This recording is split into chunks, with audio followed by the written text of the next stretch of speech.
Welcome to the GP Llama YouTube channel and to yet another update to Zwift. Yes, they are coming in thick and fast with Game Client version 1.62 starting the rollout today and over the next few days across all supported platforms. So in today's video, we'll cover off what's new in 1.62. There's a few small changes in-game and a few interesting ones as well. We'll have a look at the upcoming changes for next month, coming to level 100 and how you level up. It's soon going to be a little harder to get to level 100. And as we are on the final stage of the Big Spin event, I show you how this morning I got 4 spins to really farm that spin wheel within 1 hour. Lots of fun with that. Okay, let's pull up the show notes for the changelog of 1.62, starting off with confetti socks. If you are level 100, you'll now be awarded some confetti socks. And if you are wearing those confetti socks and you give a ride on to someone else, they'll be showered in confetti and get 2 XP. Yes, just the 2. Now, the first time that recipient gets that ride on from a level 100 rider with those socks on, they'll unlock the Party On badge, which is also worth another additional 50 XP to their account. Now, that confetti shower is only visible to the person giving the ride on and the person receiving the ride on. So if a level 100 rider is showering ride on bombs in a group ride, it's not going to be raining confetti all the time. Okay, next on the changelog here is click, click, click. Added a new virtual shifting sound for those with virtual shifting setups. Okay, so if you have a virtual shifter configured, that being a Zwift Click, as I do here, or the Zwift Play controllers, now when you're in game and changing gears, you'll hear this. That's going up and going down. Can you hear it?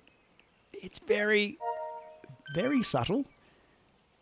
The other ambient noises and ride-ons are a little louder, but it is there.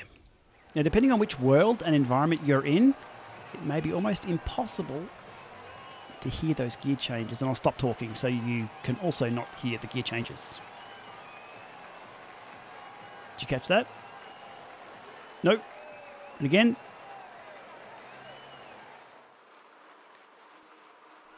And over here, that local bird life is a lot louder than those gear changes in-game. Anyhow, a welcome change in-game for those of us with virtual shifting that I'd love to see turned up just a little bit.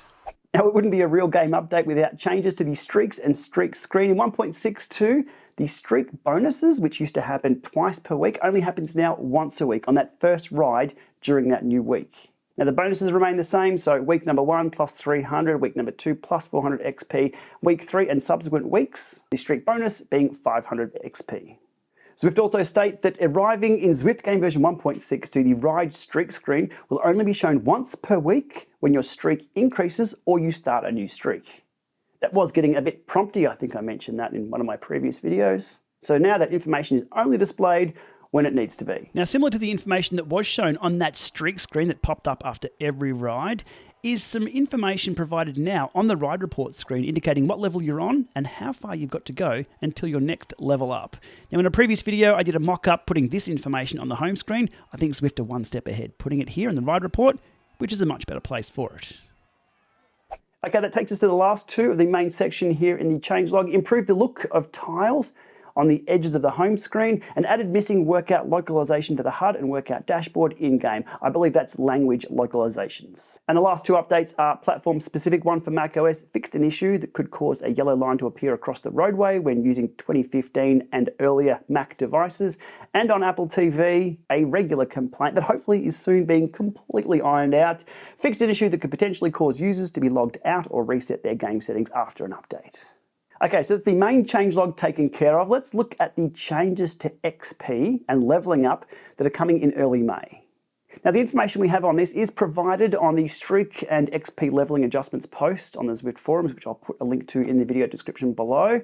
But here's the rub. In early May 2024, the level 100 system will be revised. We will share more specifics when this revised system is launched, but as a preview, the amount of XP required to earn levels will continue to increase proportionally for higher levels as it does with the current system. Compared to the current system, the revised system, rolling out early May, will have a moderate increase in required XP through levels 28 to 50, a higher increase of required XP from 50 to 90, and a further higher increase, I like that further higher increase, between levels 90 to 100. I think people were getting to level 100 a little bit too quickly. removing the prestige of those confetti socks. So Zwift are going to make it a little harder, and there's more details listed in the dot points there, again, as I'll link to below.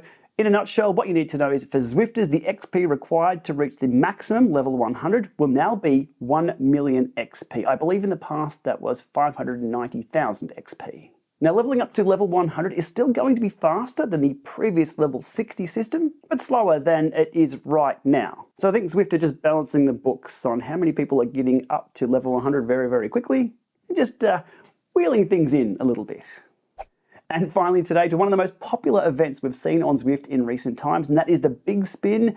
They're on stage 4, the final stage that runs through until April the 14th, at which time makeup stages start kicking in. And I can tell you, farming that spin wheel is a new hobby of a lot of Zwifters. I finally have the bike and that elusive tri-spoke and disc combo, so I'm happy. But even so, that doesn't stop me jumping on and farming that wheel for more drops and whatever prizes I don't have yet. With both courses of stage 4 of the Big Spin being loops, you'll get 2 spins per event. Now, if you can align the planets and finish before the late join timeout has ended, you can end your ride and join the event again as a late join to the event you've just done. Now, doing this morning, I did the A route around France, which snagged me 2 spins.